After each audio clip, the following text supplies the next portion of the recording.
दोस्तों यूरोप की सबसे बड़ी अर्थव्यवस्था डूब गई है। पानी सर से ऊपर हो गया है क्योंकि मंदी आ चुकी है। जी हाँ दोस्तों, इन सब पर बस दुनिया का एक आदमी ठाके मार कर हंस रहा है। वो कोई और नहीं, रशिया के प्रेसिडेंट पुतिन है। और हंसे भी क्यों ना, वेस्टर्न्स के लगाए हुए सैंक्शंस उन्हीं पर बैकफायर कर गए हैं और पुतिन के ठहाके आज पूरी दुनिया सुन रही है। दोस्तों दुनिया में मंदी आ चुकी है, ये तो पहला शिकार था, अभी तो बहुत कुछ बाकी है। दोस्तों इस बार मंदी वहां से घुसी है जहां से किसी ने सोचा भी नहीं था और ये तो अभी शुरुआत है। लोग इसके आने का अनुमान यूके यानी यूनाइटेड किंगडम में मान रहे थे। एक्सपर्ट्स के अनुसार यूएसए यानी अमेरिका में ये मंदी किसी भी वक्त आ सकती है। फिर उसे आने में 3 मंथ लगे या 6 मंथ, ये कहा नहीं जा सकता।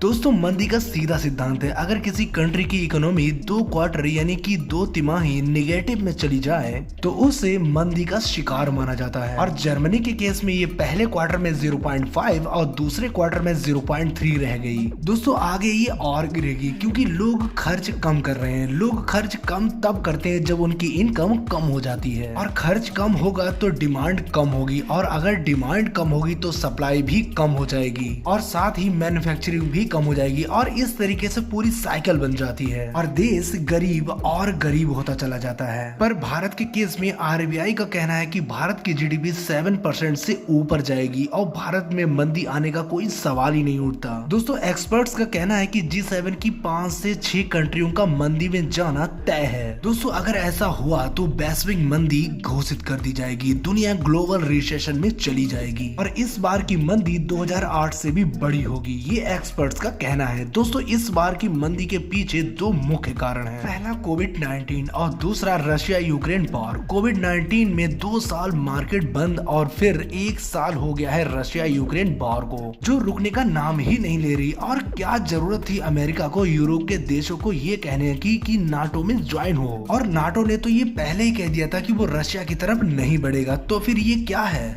नतीजा रशिया का ईगो हर्ट हुआ और रशिया यूक्रेन वॉर हो गया। दोस्तों रशिया जो ऑयल का बहुत बड़ा एक्सपोर्टर है उस पर सैंक्शंस लगा दिए। पूरा यूरोप जो रशिया के ऑयल और गैस पर डिपेंड रहता है, उसमें भी जर्मनी रशिया के ऑयल और गैस पर ज्यादा डिपेंड है। इन कंट्रीज ने रशिया के ऊपर सैंक्शंस लगाकर अपनी ही इकोनॉमी को झटका दिया। इसी वजह से वहाँ हर चीज महंगी हो गई और ये सैंक्शंस ही है जो वेस्टर्न कंट्रीज के लिए बैकफायर कर गए हैं। वैसे दोस्तों जर्मनी में ये जो मंदी आई है, रिसेशन आया है, इसके बारे में आपका क्या कहना है? कमेंट्स करके जरूर बताएं।